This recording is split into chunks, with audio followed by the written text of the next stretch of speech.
contraste a la resonancia. Entonces, tengo los tres son imágenes de resonancia, ¿ya? Para más o menos ubicarnos. Este es un T2. Esta es una imagen en T1. Y esta es otra imagen en T1, pero a otro nivel. Acá podemos ver la arteria cerebral media. Y ya rasgos de sangrado. Entonces,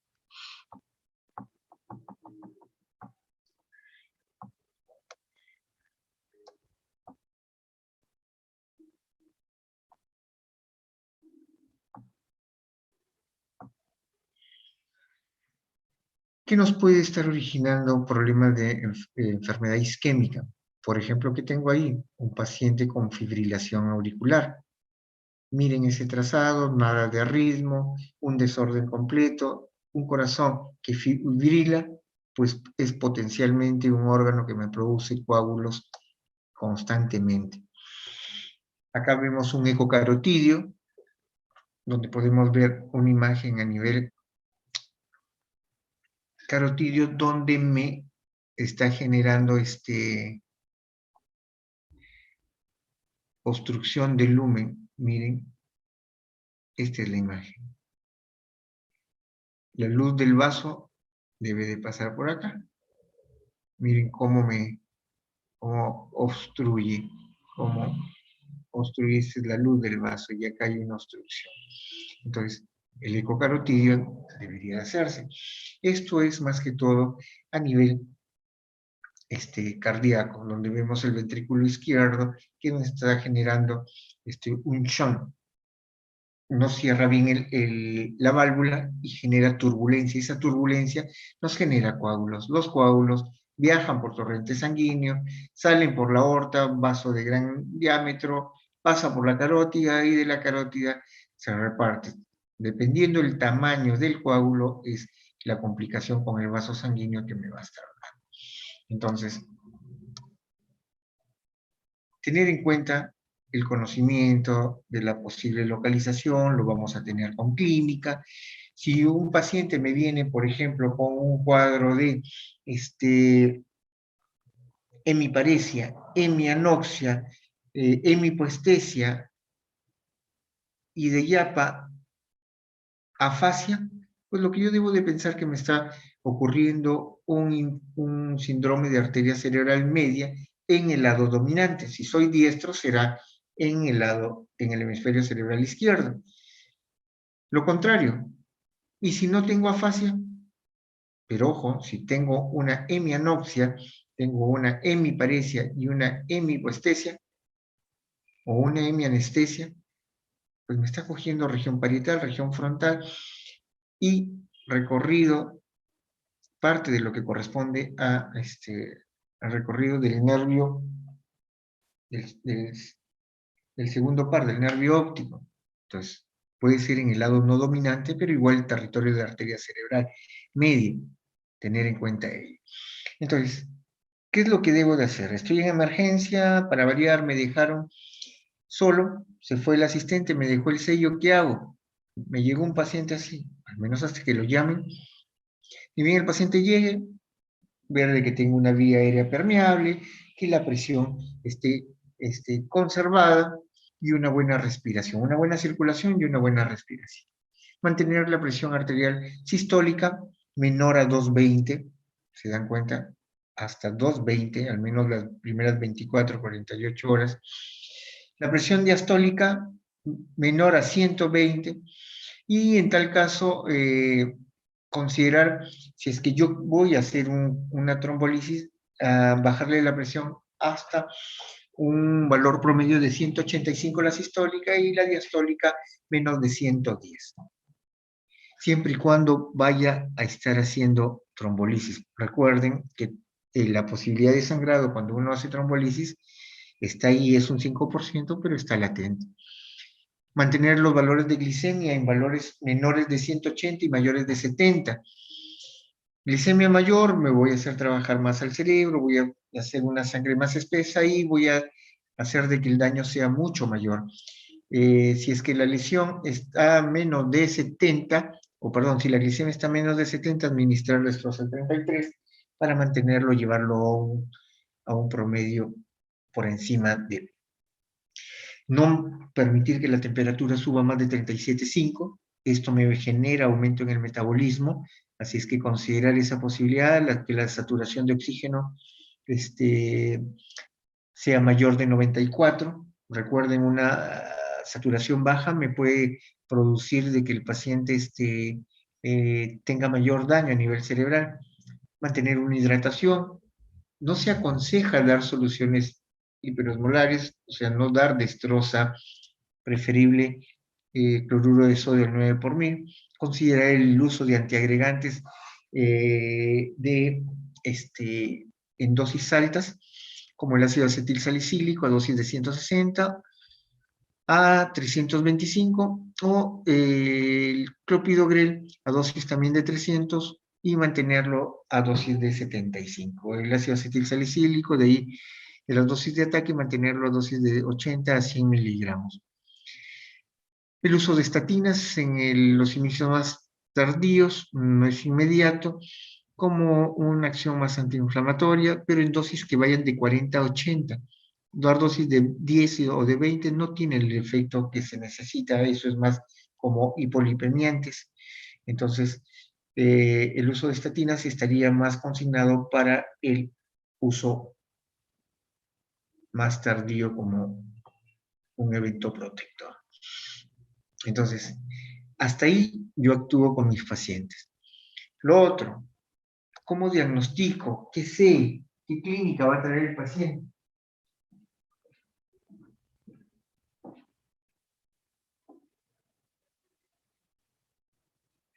¿Qué clínica va a traer el paciente? Pues va a depender mucho el territorio vascular. Esa imagen que ustedes ven ahí corresponde a los territorios vasculares, ¿ya? El territorio más extenso, como podrán ver, es el de la arteria cerebral media, por eso el compromiso es mucho mayor. Por eso cuando se les dice, si la escala de Mies es muy alta, de preferencia no se hace ninguna trombolisis. Lo otro, considerar la posibilidad de evaluar qué territorio vascular es el afectado, si es el anterior, el proveniente de la carótida interna, o es el posterior, que proviene de del tronco basilar, que es de la formación de ambas vertebrales. Entonces, tanto la cerebral anterior como la cerebral media, que tienen casi todo el recorrido anterior, eh, provienen de la arteria carótida interna. Y la cerebral posterior y la pica laica y la cerebrosa superior son ramas del tronco basilar. Entonces, considerar ello para ver qué es lo que nos va a producir. La cerebral anterior, ¿qué es lo que nos produce? Obstrucción proximal, la cual suele ser bien tolerada, porque recuerden, la cerebral anterior, ambas están comunicadas por la comunicante anterior. Entonces, de alguna u otra forma, hay un soporte a ese nivel. Lo otro, acá a este nivel casi no voy a tener déficit motor. El déficit motor lo voy a tener cuando se afecte el territorio de la arteria cerebral media. Acá voy a tener más problemas de conducta. Vamos a tener incontinencia urinaria, reflejo de liberación frontal, abulia, apatía, trastornos del comportamiento, como se dijo.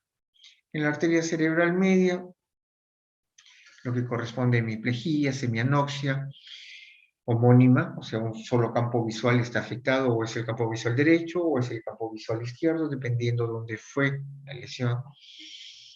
Y lo otro, lo que les dije hace un momento, que un infarto de la arteria cerebral media sí, pues nos puede dar una alteración muy marcada por el edema que puede producir, y puede producir signos de hipertensión.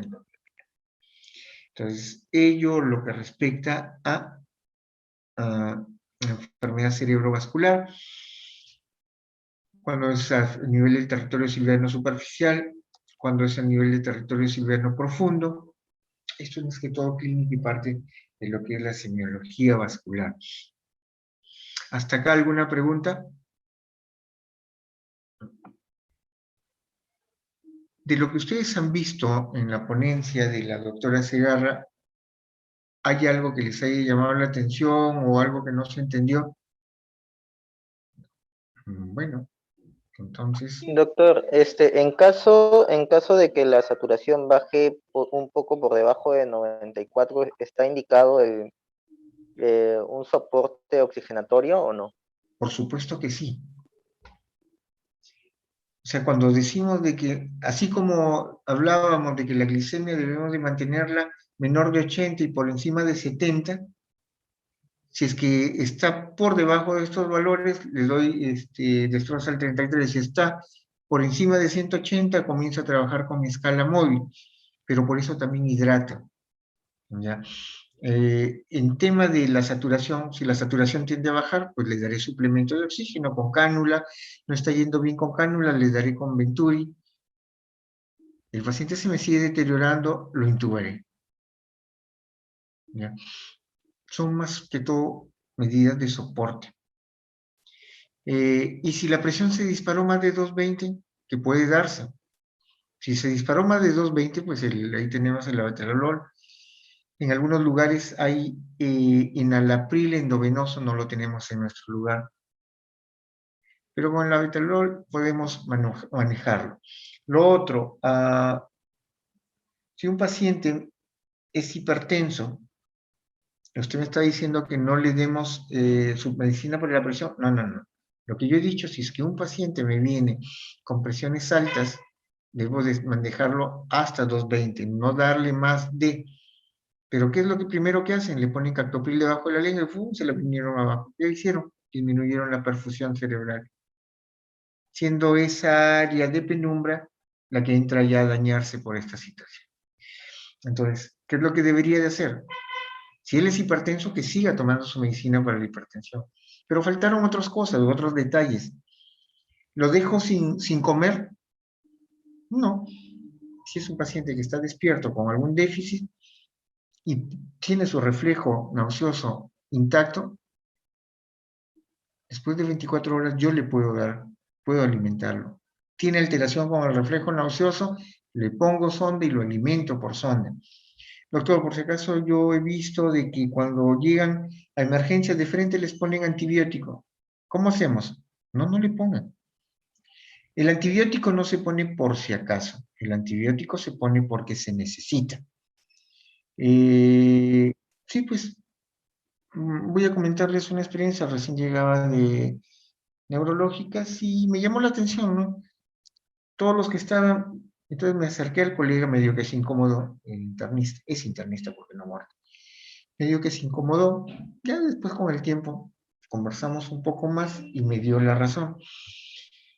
Entonces, todo paciente que llegaba le pasaban por su antibiótico. El tema son dos cosas. Uno, que estamos haciendo mal uso de los recursos que a veces faltan. Y lo segundo, y que también quizás es más importante, así ya hayan recursos para gastar, es que al paciente le estamos generando una resistencia. No se debe dar antibióticos si es que no tiene. En las primeras horas después de la isquemia hay cierto grado de leucocitosis. Lo mismo sucede en un paciente que tiene un estatus epiléptico. Las primeras horas comienza a haber una leucocitosis que reacciona al evento agudo, pero sin ninguna desviación izquierda, sin ninguna alteración en la fórmula leucocitaria. ¿Qué es lo que debo de hacer? Monitorear. Si no tiene fiebre, solo lo monitoreo, le pido hemograma nuevamente a 12 horas o 24 horas. Sigue sin tener fiebre y los leucocitos tendieron a bajar, ahí se acabó. Solo le doy el mantenimiento.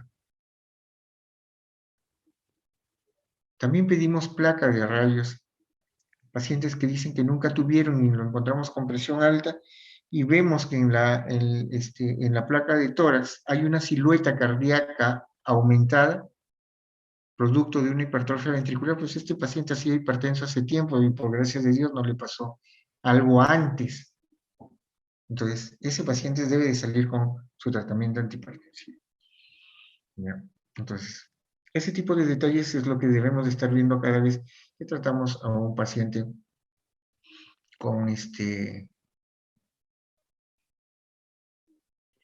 con enfermedad cerebrovascular isquémica. En lo hemorrágico, pues no cambia mayor cosa. Lo que vamos a ver en el tema hemorrágico, sobre todo, ¿qué causa la hemorragia? ¿Sí? Como podrán ver en el cuadro, entre el 70 y el 90% de los casos, el principal culpable o responsable, la hipertensión arterial. Entre un 70 y 90% de los casos. En otros casos vamos a tener los aneurismas y angiomas, hemorragias por angiopatía amiloide, que también puede haber, problemas por coagulopatías y algunos relacionados con terapia fibrinolítica. En la fase aguda, por ejemplo, de un infarto agudo de miocardio, también puede ser por algún tema iatrogéneo. Causas más frecuentes, como estábamos hablando, hipertensión, aneurismas congénitos, malformaciones arteriovenosas y traumatismos craneales. Causas más raras, aneurismas micóticos, tumores, coagulopatías, trombolíticos, infartos embólicos, arteritis de enfermedad de Moya-Moya, angiopatía amiloide, encefalopatías tóxicas, encefalitis hemorrágica y el consumo de drogas también nos puede dar. Esto ya lo vimos, la fisiopatología, cómo el organismo hace de que el flujo sanguíneo cerebral se mantenga, o lo baja o lo sube para tratar de mantenerlo y no producir algún daño en el cuerpo, cómo una enfermedad cerebrovascular me genera algún tema con o cómo me da la clínica cuando produce una hemorragia. Pues el déficit clínico es secundario a estos 4 factores. Primero, porque dependiendo del volumen me va a generar un efecto de masa con desplazamiento del parénquima cerebral. Me va a producir también un edema cerebral e isquemia. Recuerden que está comprimiendo. Me puede producir pequeñas isquemias perilesionales. Me puede producir una extensión de ventrículos y me puede producir también hidrocefalia. Entonces, una vez que sucede la hemorragia, se detiene prontamente a formarse un coágulo con plaquetas, fibrina y glóbulos rojos. Esto va a estar generando un edema vasogénico, lo cual puede aumentar al cabo de las 48 horas, aumentando la presión intracerebral.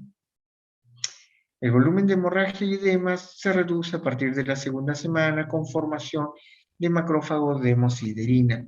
Eso es más o menos la historia natural de un sangrado, sobre todo intraparenquimal. ¿Cuáles son las localizaciones más frecuentes de las hemorragias intraparenquimales? Putamen, talámica, lobar, frontal, occipital, parietal, protuberancia, cerebelosa, caudado, capsular, mesencefálica vulvar, intraventricular y múltiple. En ese orden es la frecuencia de sangrado. Una hemorragia subarachnoidea es de esas emergencias que generalmente nos llegan al menos una vez por semana a emergencia. Salida de sangre al espacio subarachnoidea, sea por ruptura de una arteria o de una vena a un lecho capilar. El sangrado puede invadir el parénquima cerebral o los ventrículos y representa entre el 1 al 5 al 3% de los ictus. La incidencia puede variar entre 6 a 20 por 100.000 habitantes. Esto es mayor en personas de edad avanzada y más frecuente en mujeres. Porque la naturaleza es sabia y ellas son las más fuertes.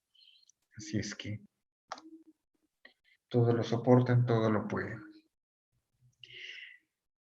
Localizaciones más frecuentes de la hemorragia subarachnoidea, más en circulación arterial, entre el 90 y 95%, que corresponde a carótida interna, un 40%, en la comunicante anterior, un 30%, y a la cerebral media, un 20%. En circulación posterior, entre el 5 al 10%, es el territorio de la basilar, del tronco basilar, a eso se refieren en circulación anterior y posterior. Manifestaciones clínicas que vamos a encontrar en pacientes con hemorragia subarachnoidea, atrofia óptica, síndrome quiasmático, parálisis oculomotora, neuralgia del trigémino, espasmo hemifacial, síndrome del ángulo pontocerebeloso y otros síndromes de pares craneales. Esto sobre todo cuando tenemos un aneurisma que nos comprime determinadas zonas como las que estamos hablando. Tenemos un paciente con cuadro de neuralgia del trigémino, es obligatorio hacerle una resonancia o una angioresonancia para evidenciar la posibilidad de que algún aneurisma nos esté comprimiendo nervio en su trayectoria. Cuando se produce ya la ruptura del aneurisma, se va a producir una cefalea tipo thunderclap, que es una cefalea intensa. El paciente lo refiere como a un dolor nunca antes sentido. Muchas veces se puede dar en maniobras de mansalva, por ejemplo, levantar algún peso o incluso ser estreñido y estar hasta pujando puede producir. El sangrado nos puede producir hidrocefalia, de epilepsia focal donde fue el sangrado, panhipopituitarismo si es en territorio de la comunicante anterior, ataque isquémico transitorio o embolia en territorio distal al aneurisma. Esta escala de Fisher, ténganlo de referencia porque de alguna u otra forma les va a servir para cuando ustedes vean imágenes. Escala de Fisher les define en imagen la extensión, si es visible o no, será 0, 1, un mínimo de sangrado, poco divisable o divisible. Una escala 2 en Fisher significa que el sangrado es mayor a 1 milímetro, se va a estar evidenciando. En 3 vamos a tener invasión de ventrículos laterales y en el cuarto hay una extensión a ventrículos laterales y parénquima cerebral con una extensión mucho mayor. La escala de Hantighes es una escala para valorar, más que todo, es una valoración clínica. El grado 1, ustedes van a ver cuando entren a evaluar pacientes en emergencia, van a ver escala, tiene un Fisher 3 con un Hantighes 4.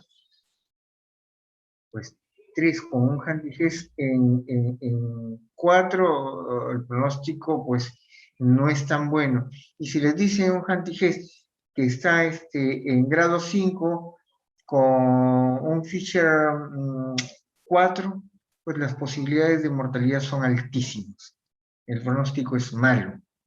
Entonces, un Hantighes de grado 1, cefalea, leve signos meningios, un grado 2, cefalea, signos meningios intensos, con afectación de algún par craneal. Grado 3, ligera omnibulación, con leves signos focales, o sea, un tema de hemiparesia, o no. Grado 4, paciente entra en estupor o coma con signos focales intensos. Por ejemplo, puedo tener una anisocoria marcada, hiporreactiva a la luz, lo cual nos va a dar escalas de afectación. Entonces, acá podemos ver hemorragias subaracnoideas. En los otros hemorragias subaracnoideas más extensos que comprometen todo un hemisferio cerebral, en este caso el derecho, el que estamos viendo en la imagen sola, que incluso llega a comprometer en la región occipital del hemisferio contralateral. Es un infarto extenso. Si lo queremos ver, la escala de Fisher en imágenes, pues en la A es una escala de Fisher en grado 1, apenas notorio. La B es un Fisher 2, la C es un Fisher 3 y la D corresponde a un Fisher 4 con invasión parénquima cerebral. Entonces, si yo veo, me voy a dar cuenta que acá hay un esbozo de sangrado. Igual en este lado es apenas. En grado 2 sí, pues ya es completamente notorio, miren ello, esa hiperdensidad que corresponde a SAN, ni se diga el grado 3, descaradamente marcada la hiperdensidad, y en el grado 4, donde tengo invasión ventricular, acá tengo el tercer y cuarto ventrículo afectado, y tengo también sangrado intraparenquimal. El pronóstico es mucho más marcado de lo que tenemos ahí. Muy bien, entonces,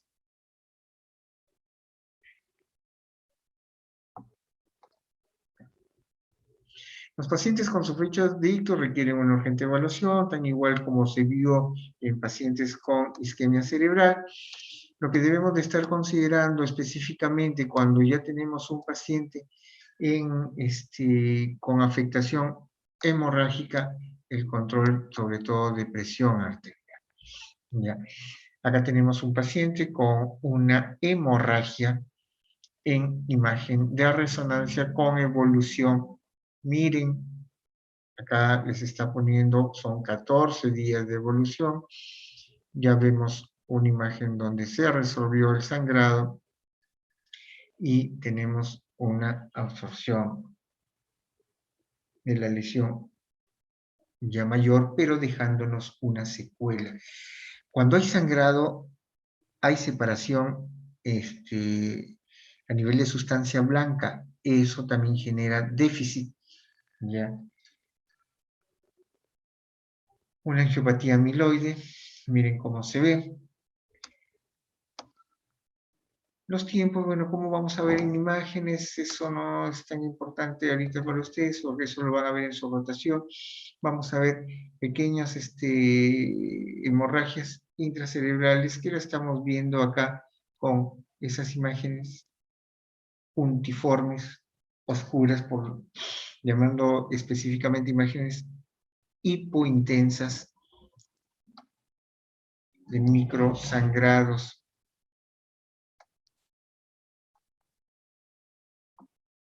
Muy bien. El resto son imágenes que ya no tienen mayor razón de estar escribiendo una valoración, si hay que tener en cuenta acá, cómo yo más o menos calculo el volumen de sangrado. Cuando tenemos, hay algunos informes que ya nos dan, pero otros no, hay que tener en cuenta que lo vamos a valorar el diámetro mayor longitudinal por un transversal que sería el B, como podemos ver en las imágenes, y el C estaría dado por el número de cortes que tenemos. El número de cortes se refiere al número de imágenes donde va a aparecer sangrado. En este caso, por ejemplo, tenemos 4. ¿Ya? Y sobre el 2, que sería un denominador. Y ahí sacamos un aproximado de sangrado para ver qué decisiones se toman. ¿Todos los sangrados se operan? La respuesta es no. Se operan aquellos sangrados que están generando un deterioro clínico inmediato y sobre todo cuando sabemos que al extraer el coágulo de alguna u otra forma puedo ayudar, no voy a generar más daño. Pero doctor, yo escuché que en algún momento si es hemorragia subaranoidea, como no se localiza bien el lugar de sangrado, no se puede entrar a operar por operar. De acuerdo, efectivamente, pero yo no estoy hablando de la hemorragia subaranoidea, estoy hablando de la hemorragia intraparenquimal, donde hay que evacuar el hematoma, porque si no, me tiende a... Eso si hacemos a través del cráneo, bueno, hacemos, no, eso lo hace el neurocirujano, a través de craneotomía descompresiva. Esta es imagen de tomografía, donde evidenciamos una hemorragia a nivel del hemisferio cerebral, cerebeloso derecho. Acá tenemos otra hemorragia intraparenquimal en región temporoparietal del lado izquierdo. Cada dos son tomografías. Otras imágenes nuevamente de tomografía en región casi temporoparietal, pero del lado derecho. Acá tenemos una hemorragia muy difusa donde hay compromiso en ambos hemisferios cerebrales, el pronóstico de ese paciente no es tan bueno. Bueno, preguntas, jóvenes.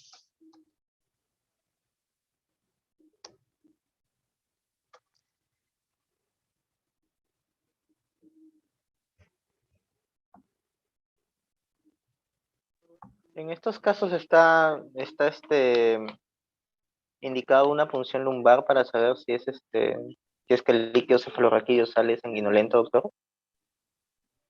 Si tienes signos de hipertensión endocrinal, la respuesta es no.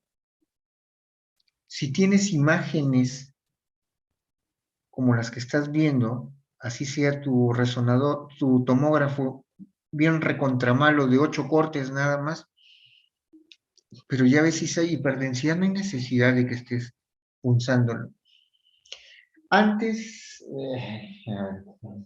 estoy hablando hace unos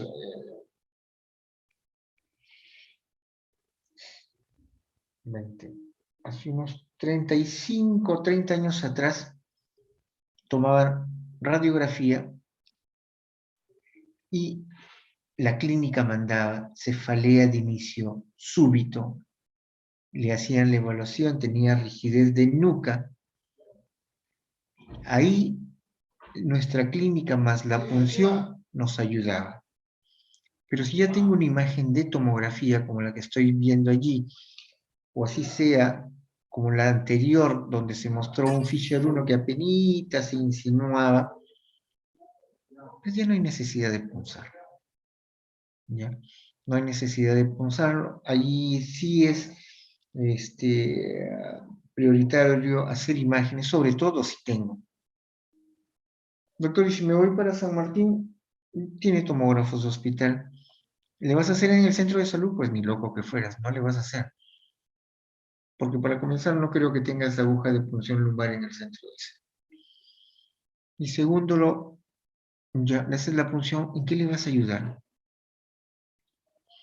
Cuando uno hace la punción es para tomar decisiones. Y así es que no, no.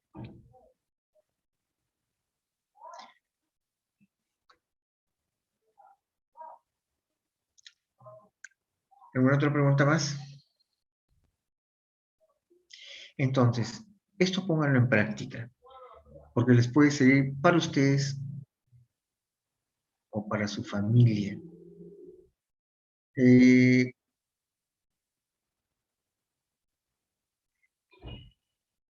Si tengo un paciente que en forma súbita me presenta un déficit, si es joven, entre 20 y 40, sin ningún antecedente familiar, pues el que debería estar en su diagnóstico diferencial es esclerosis múltiple,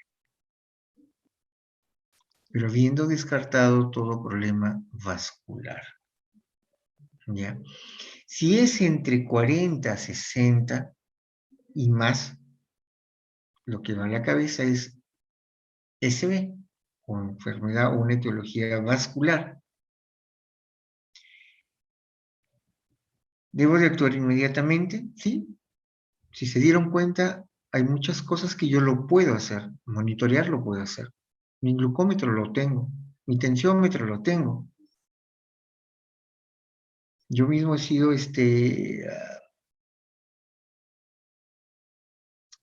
dedicado a mi internado y he parado al lado de las enfermeras porque he querido aprender incluso a poner vía. Yo puedo poner mi vía.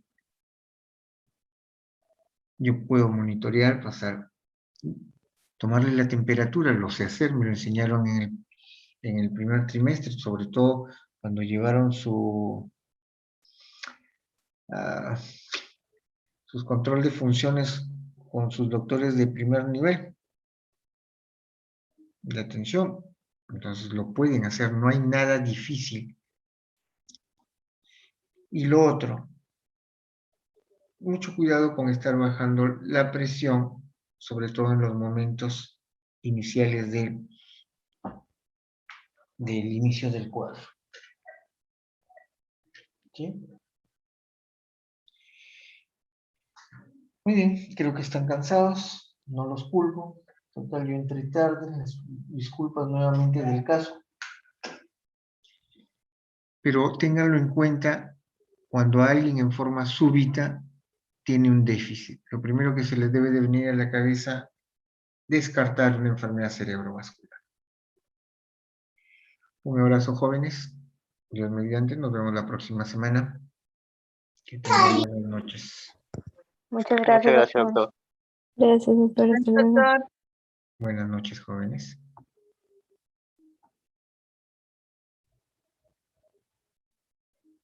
Recording stopped.